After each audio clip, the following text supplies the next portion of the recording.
Caro aluno, seja muito bem-vindo à 15ª aula do curso de Direito Processual Civil. Eu sou o professor Lucas Vasco Ribeiro Alves e vou dar continuidade com vocês ao nosso curso na aula de hoje, tá certo? Se você ainda não leu o 15º capítulo da sua apostila, pausa a aula por aqui, fecha e vai lá dar uma lida, tá certo? Dê uma conferida antes da gente começar a trabalhar aqui na aula de hoje. Sem mais delongas, então, vamos em frente. Procedimentos especiais.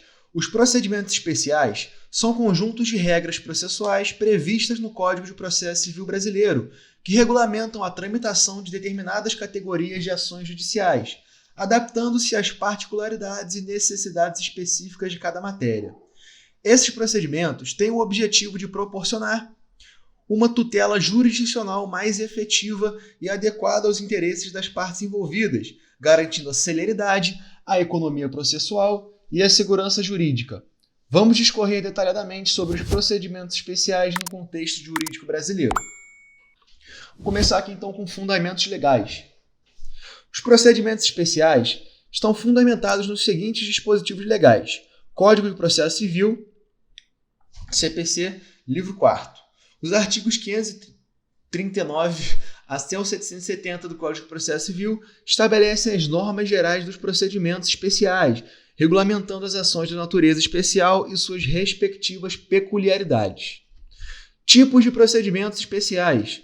Existem diversos tipos de procedimentos especiais previstos no Código de Processo Civil, dentre os quais destacam-se procedimento de jurisdição contenciosa, onde regulamenta as ações de conhecimento de natureza especial, como as ações possessórias, as ações de despejo, as ações de uso capião, entre outras. Procedimento de jurisdição voluntária. Regulamenta os procedimentos de jurisdição voluntária, como os processos de inventário, partilha e separação consensual, que são realizados de forma consensual pelas partes envolvidas. Procedimento de execução especial. Regulamenta os procedimentos de execução de títulos extrajudiciais e de títulos judiciais que demandam tratamento especial, como a execução de alimentos, a execução contra a fazenda pública, entre outros. Características dos procedimentos especiais. As principais características dos procedimentos especiais são especialidade, onde cada procedimento especial possui normas próprias e específicas que regulamentam a sua tramitação, adaptando-se às peculiaridades da matéria e às necessidades das partes envolvidas. Rapidez e celeridade. Os procedimentos especiais visam proporcionar uma tramitação processual mais rápida e célere, buscando a efetivação dos direitos das partes de forma mais eficiente. Economia processual. Os procedimentos especiais buscam evitar a dispersão e a multiplicidade de processos, concentrando as ações relacionadas à mesma matéria em um único processo, quando possível, claro. Segurança jurídica. Os procedimentos especiais asseguram a segurança jurídica e as partes envolvidas, garantindo o devido processo legal, o contraditório e a ampla defesa. Então, as principais características dos procedimentos especiais são essas aí que eu acabei de apresentar para vocês: especialidade, rapidez e celeridade, economia processual e a segurança jurídica, tá certo? Os procedimentos especiais são mecanismos processuais previstos no Código de Processo Civil Brasileiro, que regulamentam a tramitação de ações judiciais de natureza especial, adaptando-se às particularidades e necessidades específicas de cada matéria. Esses procedimentos visam proporcionar uma tutela jurisdicional mais efetiva e adequada aos interesses das partes envolvidas, garantindo a celeridade, a economia processual e a segurança jurídica. Assim, o estudo e o entendimento dos procedimentos especiais são fundamentais para uma prática jurídica qualificada e responsável no sistema judiciário brasileiro, assegurando o acesso à justiça e a proteção dos direitos fundamentais dos cidadãos. A ação de consignação e pagamento. A ação de consignação e pagamento é um procedimento especial regulamentado pelo Código de Processo Civil Brasileiro, nos artigos 539 a 549. Trata-se de um mecanismo jurídico utilizado pelo qual o devedor, para depositar judicialmente o valor que entende devido ao credor, quando este se recusa a receber o pagamento ou quando há dúvidas quanto ao credor legítimo ou ao valor devido. Vamos ver agora aqui detalhadamente sobre a ação de consignação e pagamento no contexto jurídico brasileiro. Fundamentos legais. A ação de consignação em pagamento está fundamentada nos seguintes dispositivos legais: Código de Processo Civil, livro 4, título 1, capítulo 2, que são os artigos 539 a 549 do Código de Processo Civil, que estabelecem as normas específicas que estarão regulamentando essa ação de consignação em pagamento, definindo o seu procedimento e as suas características. Finalidade da ação de consignação em pagamento. A finalidade principal da ação de consignação em pagamento é proporcionar uma solução judicial para os casos em que o devedor pretende realizar o pagamento de uma dívida, mas encontra obstáculos por parte do credor, seja pela recusa em receber o pagamento ou pela existência de dúvidas quanto ao valor devido ou à legitimidade do credor. Requisitos para a propositura da ação. Para a propositura da ação de consignação em pagamento, devem estar presentes os seguintes requisitos: dívida líquida e certa. A dívida deve ser líquida, quantificada e certa, determinada, permitindo que o devedor saiba exatamente o valor que deve ser depositado judicialmente. Recusa ou dúvida do credor. O devedor deve comprovar que tentou realizar o pagamento ao credor, mas este se recusou a receber o valor ou que há dúvidas quanto ao credor legítimo ou ao valor devido. Depósito judicial. O devedor deve realizar o depósito judicial do valor que entende devido, para demonstrar a sua boa-fé e disposição em quitar a dívida. Procedimento da ação de consignação em pagamento. O procedimento da ação de consignação em pagamento segue as seguintes etapas. Petição inicial. O devedor propõe a ação de consignação em pagamento por meio de uma petição inicial, na qual deve indicar o valor que pretende depositar judicialmente, os motivos da recusa do credor ou as dúvidas quanto ao valor devido ou à legitimidade do credor. Citação do credor. Após a distribuição da ação, o juiz determina a citação do credor para manifestar-se sobre o depósito judicial realizado pelo devedor e os motivos da recusa ou as dúvidas apresentadas. Contestação do credor. O credor pode apresentar contestação à ação de consignação em pagamento, manifestando-se sobre o depósito judicial realizado e os motivos da recusa ou as dúvidas apresentadas pelo devedor. Julgamento da ação. Após a manifestação das partes, o juiz profere uma decisão judicial determinando-se o depósito judicial é válido para quitar a dívida, extinguindo a obrigação ou, em caso contrário, determinando a devolução do valor ao devedor ou a sua destinação ao credor legítimo. Efeitos da ação de consignação em pagamento. Os principais efeitos da ação de consignação em pagamento são quitação da dívida. Temos que a realização do depósito judicial pelo devedor e a validação pelo juiz resultam na quitação da dívida, extinguindo a obrigação do devedor perante o credor. Liberdade do devedor. A ação de consignação em pagamento permite que o devedor se liberte da obrigação de pagar a dívida, mesmo diante da recusa do credor em receber o valor devido. Segurança jurídica. A ação de consignação em pagamento assegura a segurança jurídica ao devedor, proporcionando uma solução judicial para os conflitos relacionados ao pagamento de dívidas, garantindo o devido processo legal, o contraditório e a ampla defesa. A ação de consignação em pagamento é um importante mecanismo jurídico previsto no Código de Processo Civil brasileiro, que permite ao devedor realizar o depósito judicial do valor que entende devido, quando enfrenta obstáculos por parte do credor em receber o pagamento ou quando há dúvidas quanto ao valor devido ou à legitimidade do credor. Esse procedimento especial visa proporcionar uma solução judicial para os conflitos relacionados ao pagamento de dívidas, garantindo a quitação da obrigação, a liberdade do devedor e a segurança jurídica no sistema judiciário brasileiro. Assim, o estudo e o entendimento da ação de consignação em pagamento são fundamentais para uma prática jurídica qualificada e responsável, assegurando o acesso à justiça e a proteção dos direitos fundamentais dos cidadãos. Ação de uso capião.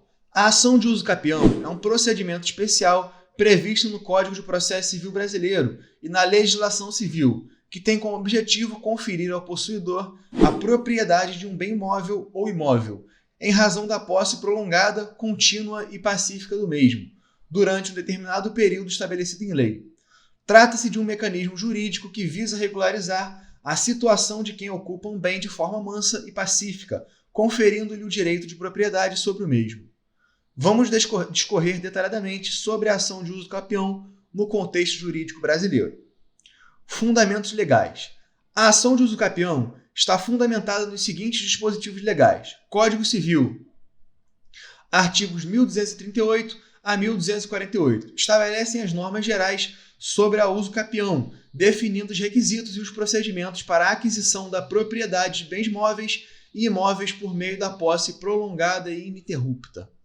Código de Processo Civil, livro 4, título 9. Os artigos 1071 a 1081 do Código de Processo Civil regulamentam o procedimento da ação de uso capião, estabelecendo as normas processuais aplicáveis ao processo de uso capião. Olá, peço desculpas por interromper sua aula por um breve momento, mas tenho algo importante e vantajoso para compartilhar com você. Se você está gostando desta aula, tenho uma ótima notícia. Agora você pode levar sua experiência de aprendizado para o próximo nível fazendo sua matrícula em nosso site.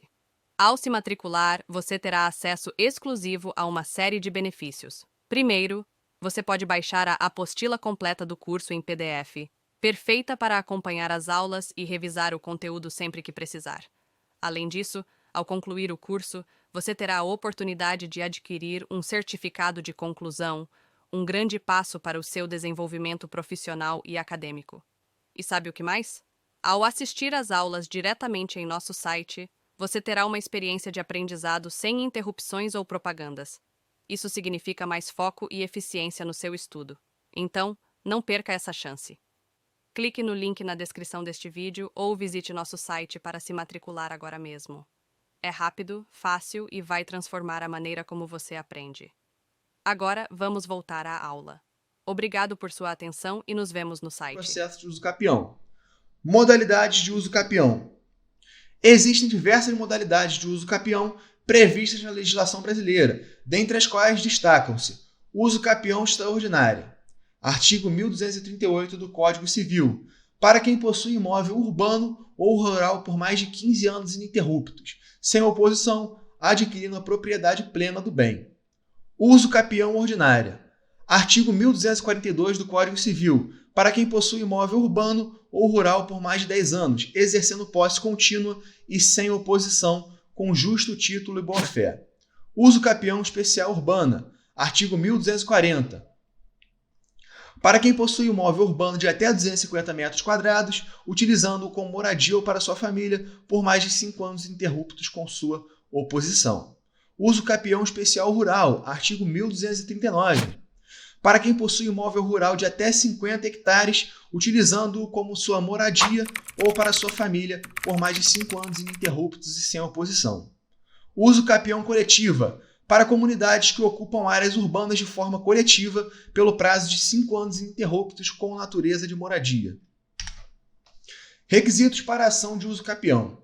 Para propor a ação de uso capião, é necessário preencher os seguintes requisitos: posse mansa e pacífica. O possuidor deve exercer posse mansa e pacífica do imóvel, sem oposição de terceiros. Prazo de posse. O possuidor deve possuir o imóvel pelo período estabelecido em lei para cada modalidade de uso capião. Boa-fé e justo título.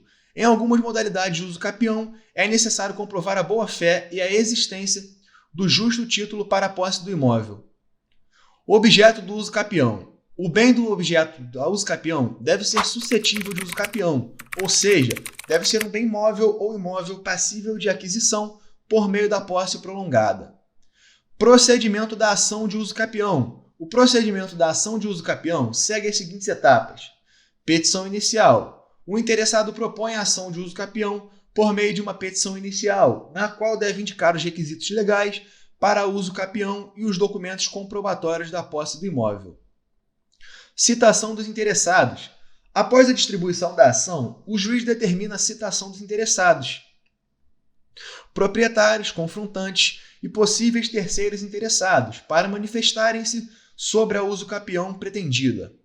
Instrução processual. O juiz pode determinar a produção de provas, como testemunhas, documentos e perícia, para comprovar os requisitos legais para a uso capião. Sentença. Após a instrução processual, o juiz profere uma sentença judicial, concedendo concedendo ou negando o pedido da uso capião, conforme a análise de requisitos legais e das provas apresentadas pelas partes. Efeitos da uso capião. Os principais efeitos da ação de uso capião são a aquisição da propriedade. A procedência da uso capião confere ao possuidor a propriedade plena do bem, extinguindo o direito real de propriedade anterior e conferindo-lhe um novo título de propriedade.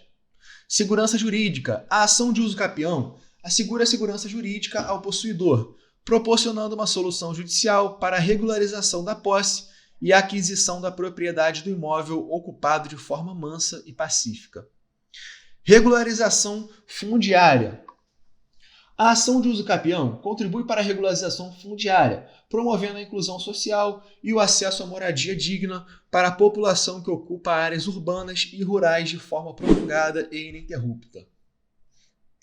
A ação de uso capião é um importante mecanismo jurídico previsto na legislação brasileira, que permite ao possuidor regularizar a situação de um bem móvel ou imóvel ocupado de forma mansa e pacífica, conferindo-lhe o direito de propriedade sobre o mesmo.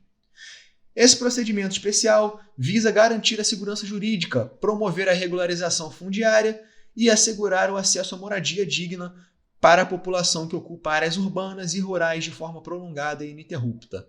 Assim, o estudo e o entendimento da ação de uso capião são fundamentais para uma prática jurídica qualificada e responsável, contribuindo para a efetividade dos direitos fundamentais e a promoção da justiça social no sistema jurídico brasileiro. Ação de inventário e partilha.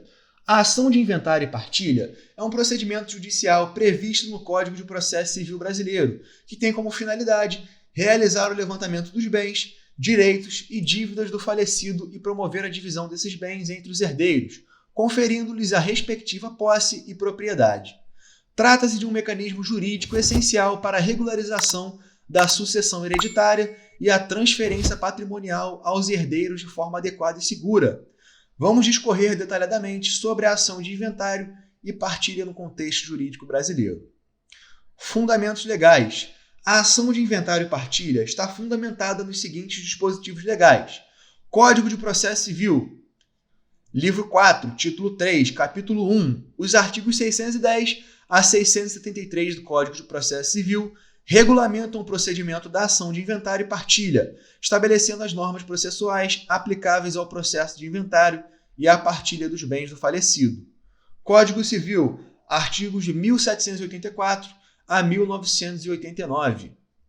Estabelecem as normas gerais sobre a sucessão hereditária, definindo os direitos e obrigações dos herdeiros, legatários e do espólio, bem como as regras para a abertura e a administração do inventário. Finalidade da ação de inventário e partilha.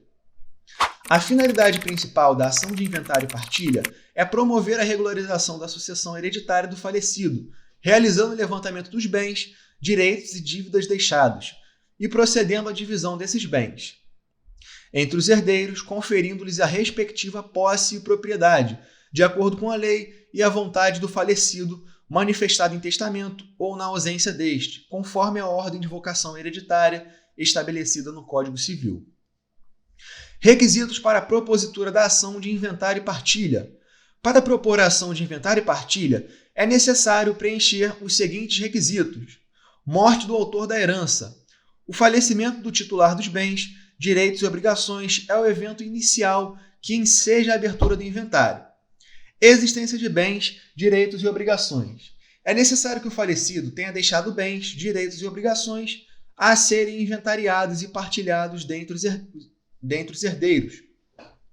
Legitimidade ativa. Os herdeiros, legatários e o cônjuge sobrevivente têm legitimidade para requerer a abertura do inventário e a partilha dos bens. Inventariante. Deve ser nomeado o inventariante para representar o espólio, administrar os bens e promover a partilha, que pode ser um dos herdeiros ou terceiro idôneo. A ausência de testamento ou testamento inválido. Na ausência de testamento ou se o testamento for considerado inválido, aplica-se a ordem de vocação hereditária prevista no Código Civil para a divisão dos bens entre os herdeiros. Procedimento da ação de inventário e partilha. O procedimento da ação de inventário e partilha segue as seguintes etapas. Petição inicial. Os interessados propõem a ação de inventário e partilha por meio de uma petição inicial, na qual devem indicar os bens, direitos e obrigações deixados pelo falecido, os herdeiros e a relação do parentesco entre eles. Citação dos interessados. Após a distribuição da ação, o juiz determina a citação dos herdeiros, legatários, cônjuge, sobrevivente e demais interessados para manifestarem-se sobre o inventário e a partilha dos bens. Inventário. Realiza-se o levantamento dos bens, direitos e obrigações do falecido, com a elaboração de inventário detalhado, que pode incluir imóveis, veículos, investimentos, contas bancárias, dívidas, entre outros. Partilha. Após o inventário, procede-se à partilha dos bens entre os herdeiros, conforme a ordem de vocação hereditária, estabelecendo-se a divisão proporcional dos bens e a respectiva transferência de posse e propriedade aos herdeiros. Sentença. O juiz profere uma sentença judicial, homologando o inventário e a partilha dos bens, conferindo aos herdeiros a respectiva posse e propriedade dos bens herdados e extinguindo o processo. Efeitos da ação de inventário e partilha. Os principais efeitos da ação de inventário e partilha são: regularização de sucessão hereditária.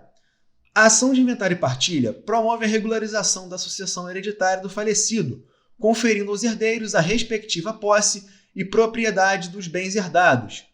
Transferência de bens. Através da partilha, realiza-se a transferência dos bens, direitos e obrigações do falecido aos herdeiros, garantindo a segurança jurídica e a regularização patrimonial. Extinção do espólio.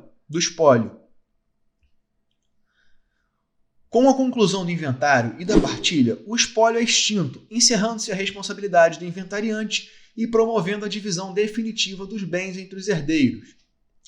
A ação de inventário e partilha é um procedimento judicial essencial no direito brasileiro, que tem como finalidade realizar a regularização da sucessão hereditária do falecido, promovendo o levantamento dos bens, direitos e obrigações deixados e a divisão desses bens entre os herdeiros, conferindo-lhes a respectiva posse e propriedade.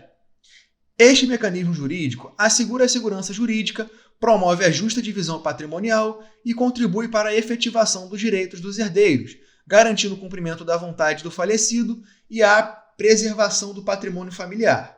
Assim, o estudo e o entendimento da ação de inventário e partilha são fundamentais para uma prática jurídica qualificada e responsável, assegurando o acesso à justiça e a proteção dos direitos fundamentais do sistema jurídico brasileiro. Caro aluno, esse é o conteúdo que separei para a nossa 15ª aula. Peço que se atente a essas instruções finais que aparecem aqui na tela de vocês. Vejo vocês na próxima aula. Forte abraço, meu aluno. E aí, tudo bem? Estou passando apenas para deixar um recado bem rápido para você que acabou de ver essa aula e que gostaria de assistir a todas as aulas desse curso.